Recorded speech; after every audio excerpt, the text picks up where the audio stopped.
الموبايل ده نزل مصر رسمي ودول عربية كتير، وانا بقولك اوعى تشتري الموبايل ده قبل ما تشوف الفيديو ده علشان صدقني هتندم. يلا بينا عشان هقولك حاجات محدش هيقولها لك. ويا اهلا بيكم يا احلى متابعين في قناتكم مو بي سي. احنا النهارده هنتكلم عن هاتف الاوبو الاي 6 برو ال4 جي. احنا عملنا قبل كده نسخة ال5 جي ودي نسخة ال4 جي. هنتكلم كالعادة عن كل مواصفات الهاتف، المميزات، العيوب، السعر، وكمان المقارنة اللي بتكون في النهاية كالعادة اللي هي مهمة جدا. فاعمل لايك واشتراك ويلا بينا نبتدي.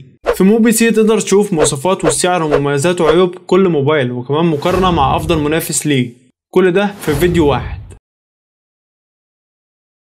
على طول نخش على التصميم، والتصميم الصراحة عجبني. برضو ال5 جي كان عجبني، تصميم رايق وهادي، تصميم بسيط. التدريجات اللي في الظهر جامدة قوي من وجهة نظري، شكل الكاميرات الهادي، تشبيح الالوان، كل ده الصراحة التصميم عجبني. انا بحب التصميمات دي الصراحة، بيبقى اذواق عموما يعني في الاخر. وخامات الهاتف هنا كلها بتيجي من البلاستيك.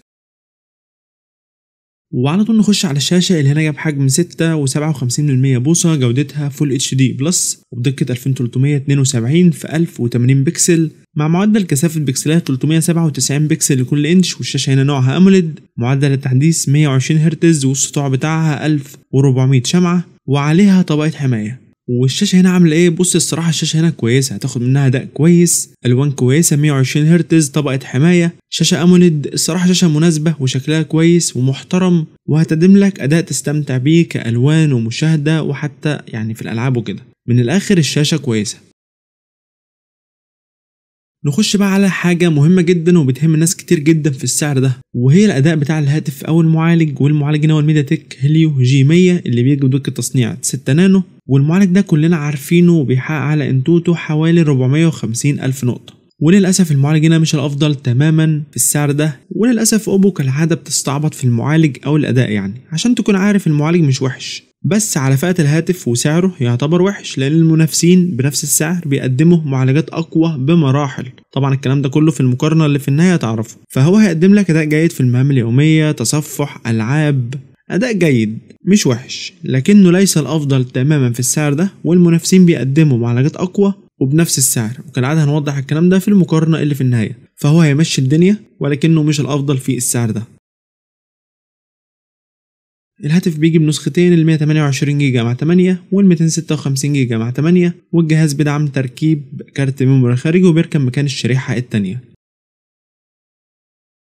بالنسبة للكاميرات فالجهاز بيجي باتنين كاميرا خلفية، الأولى 50 ميجا بكسل ودي الكاميرا الأساسية، والكاميرا التانية للعزل. كاميرا خلفية بتصور فيديوهات 1080 30 أو 60 فريم في الثانية. وكاميرا الهاتف الأمامية بتيجي 16 ميجا بكسل برضه بتصور فيديوهات 1080 30 فريم في الثانية. نيجي بقى لحاجة الصراحة من مميزات الهاتف ده، وحاجة خرافية في الهاتف ده، وهي البطارية والشحن السريع. البطارية جايه بحجم 7000 ملي أمبير، هتاخد منها أداء ممتاز وكويس جدا على الفئة دي، وهتقضي معاك اليوم بشكل ممتاز وأكتر كمان. بالإضافة إنها بتدعم الشحن السريع بقوة 80 واط، ودي السرعة خرافية. بتدعم الشحن العكسي بقوة 5 واط.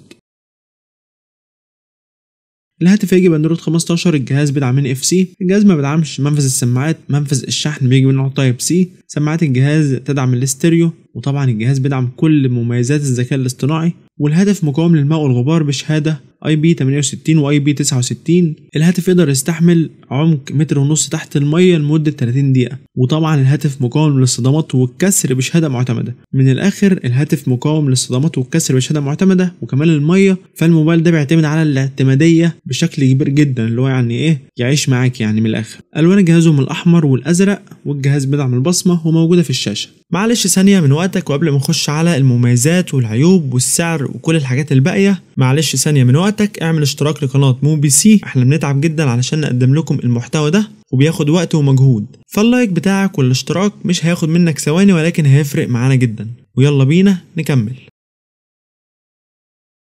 نخش على المميزات بتاعه الهاتف. والصراحه الشاشه كويسه الصراحه، ما فيهاش كلام. شاشه هتقدم لك اداء كويس ومناسب على الفئه دي. برضو البطاريه والشحن السريع الاثنين مناسبين وممتازين الصراحه في السعر ده، وهتاخد منهم اداء تستمتع بيه. كمان الهاتف هنا اعتمادي بشكل ممتاز. الهاتف مقاوم للصدمات والكسر، وكمان مقاوم للميه بشكل محترم.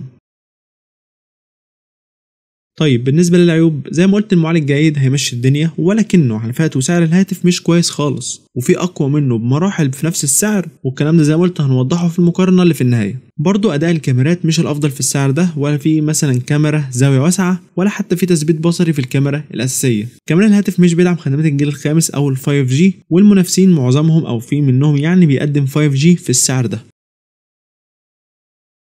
طيب خلونا نشوف الاسعار. خد بالك بس ان السعر في السعوديه ده متوقع لانه لسه تقريبا منزلش في السعوديه، والاسعار دي للنسخه ال 256 جيجا مع 8. الهاتف نزل رسميا في الخارج بسعر $250، السعر الرسمي في مصر حوالي 15000 جنيه، والسعر المتوقع في السعوديه حوالي 1000 ريال. كده زي الفل وكويس. بس بقى المقارنه اللي انت عمال تقرفنا بقى طول الفيديو، المنافس بتاعه ايه اللي ممكن يقدم له قيمه مقابل سعر افضل منه؟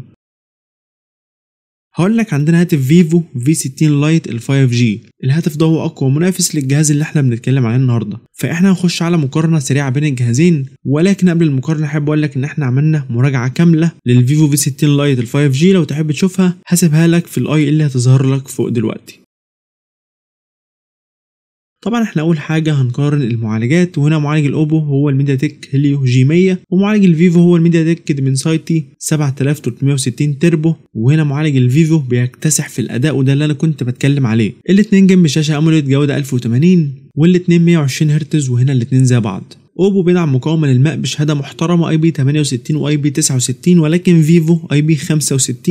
وهنا اوبو تتفوق، وزي ما قلت عشان اوبو هاتف اعتمادي درجه اولى. اوبو بيجي ببطاريه 7000 ملي امبير وشحن سريع 80 واط، وفيفو بطاريه 6500 ملي امبير وشحن سريع 90 واط، فتحسها متعوضه الصراحه. هنا بطاريه اقل ولكن شحن اسرع، هناك بطاريه اكبر ولكن شحن اقل، فاعتبر الاثنين زي بعض.